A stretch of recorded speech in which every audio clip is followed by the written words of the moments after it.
你有没有发现，人生最让人害怕的时候，往往不是完全没有路，而是你明明看见前方有路，却越走越不安。你明明觉得这段关系怪怪的，却说不出哪里不对。你明明感觉某个人没有把话说完，却又怕自己太敏感。你明明想相信眼前的选择，可是心里总有一个声音在提醒你，事情可能没有那么简单。韦特塔罗牌里的月亮讲的就是这种状态，它不是单纯代表欺骗，也不是一定代表危险，而是当人生进入一段不明朗的夜路时，外在资讯不完整，内在情绪又被唤醒，你开始猜，开始怕，开始把过去的伤口投射到现在的人事物上。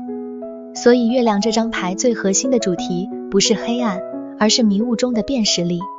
牌面上我们看到夜空中有一轮巨大的月亮，它不像太阳那样直接照亮世界，而是洒下一种朦胧、阴柔、变化不定的光。月光让你看得见轮廓，却看不清真相，让你感觉事情存在，却无法立刻证明。这很像人生里很多模糊的时刻。感情里，对方没有明确说谎，可是态度忽冷忽热，你开始在每一句话里找线索。工作上，主管没有明讲，可是气氛变了，同事态度变了，你不知道是不是有什么事情正在发生。人生方向上，你明明想做选择，却越想越乱，越问越不安。月亮牌提醒我们，当事情还没有明朗时，最重要的不是急着下结论，而是先承认我现在真的看不清楚。牌面下方有一池水，水象征潜意识，也象征深层情绪。水里有一只小龙虾慢慢爬出来，这是月亮牌非常关键的画面。它代表那些平常被你压在心底的恐惧、创伤、欲望、不安，正在从深处浮上来。你以为自己已经放下了，其实没有。你以为自己不在意，其实很在意。你以为自己很理性，其实心里有很多旧伤，正在偷偷影响你的判断。一个曾经被背叛的人，进入新的感情后，对方只是挽回讯息，他就开始想，是不是又要出问题了？一个曾经在职场被排挤的人，看到同事小声说话，就会怀疑是不是在讨论自己。一个曾经失败过的人，遇到新的机会，第一反应不是期待，而是害怕自己再一次跌倒。这些感觉不一定是错的，但月亮牌会问你，你现在看到的是现实，还是过去留下的阴影？牌面中间有一条道路，从水边一路通往远方，穿过两座塔之间。这条路很窄，也很长，而且是在夜里前进。这代表月亮牌不是要你停在恐惧里，而是要你在不确定中继续往前走，只是不能乱走。两座塔像是通往未知世界的门，也像现实与潜意识之间的边界。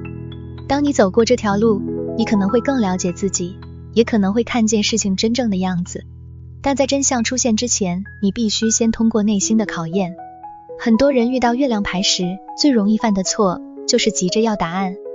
感情不安就一直逼问对方，工作不安就到处打听消息，人生迷惘就不停抽牌、算命、问朋友、看影片，希望有人立刻告诉自己该怎么办。可是月亮牌真正的功课是，当你看不清楚时，不要让恐惧替你做决定。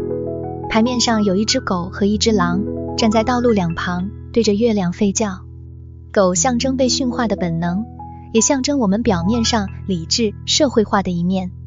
狼象征原始本能、恐惧、欲望、防卫心，也象征那些不容易被控制的内在冲动。它们都在叫，代表当月亮出现时，我们心里会有很多声音同时冒出来。一个声音说，你要相信；另一个声音说，不，你一定会受伤。一个声音说，再等等；另一个声音说，快点逃。一个声音说，这只是暂时的；另一个声音说，事情一定很糟。所以月亮牌不是没有答案，而是答案被太多情绪声音盖住了。这时候你要做的不是压抑直觉，也不是完全相信恐惧，而是分辨哪一个声音是直觉，哪一个声音是创伤，哪一个声音只是焦虑。真正的直觉通常很安静，它不会一直尖叫，它只是稳稳地提醒你，这里怪怪的。焦虑则会让你失控，让你想立刻查证，立刻质问，立刻逃跑，立刻做决定。月亮牌提醒你，真正成熟的人不是在黑暗里完全不怕，而是即使害怕也不让恐惧牵着自己走。如果你在感情里抽到月亮，最重要的不是立刻认定对方欺骗你，而是先观察关系里有哪些不透明，对方的行为是否一致，承诺是否落实，态度是否稳定。同时你也要诚实面对自己，是不是因为过去受过伤，所以把旧伤投射到现在的人身上。建议你不要在情绪最不稳的时候逼问，也不要用试探、冷战、查手机的方式寻找安全感。你真正要做的是把问题说清楚，把界限说清楚，把你需要的安全感说清楚。如果对方愿意面对，误会慢慢散；如果对方一直闪躲，月亮也会让你看见，你的不安不是没有原因。如果你在工作或事业里抽到月亮，它代表资讯不完整，局势不明朗，人心复杂，也可能代表你对未来感到不安。这时候不要听信小道消息，也不要因为一时恐慌就离职、投资、合作或签约。重要决定要留下记录，重要条件要白纸黑字，模糊的承诺不要当成保障，不清楚的细节一定要问明白。月亮牌不是叫你怀疑所有人，而是提醒你，在雾里走路不能只靠感觉，也要靠证据。如果你在人生方向上抽到月亮，代表你正在一段看不清未来的时期。你可能不知道自己要走哪条路，也可能对自己的选择产生怀疑。这时候不要急着否定自己，因为有些答案本来就不是立刻出现的。月亮牌要你先安顿情绪，再整理方向。你可以问自己3个问题：我现在害怕的是眼前真的发生的事，还是过去曾经发生的事？我现在想做的决定是出于清醒，还是出于逃避？如果我不急着证明，不急着抓答案，我真正感觉到的方向是什么？月亮牌也和梦境、灵感、直觉、潜意识有关。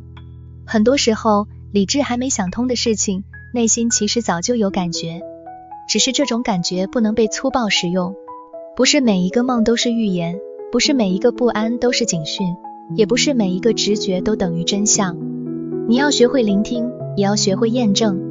月亮牌最深的智慧是，黑暗不是要吞没你，而是要让你看见自己心里还有哪些地方没有被照顾。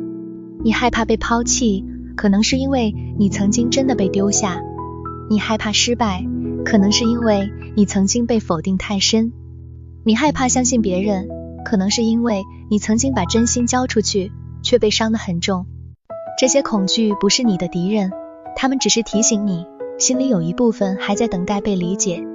所以当月亮出现时，不要急着把自己骂醒，也不要叫自己不要想太多。你可以承认，我现在很不安，但你也要告诉自己，我不需要立刻被不安推着走。最后，我们做一个总结。韦特塔罗的月亮告诉我们，人生有些时刻不会立刻给你清楚答案，你会不安，会怀疑，会感觉前方有雾，也会分不清楚那是直觉还是恐惧。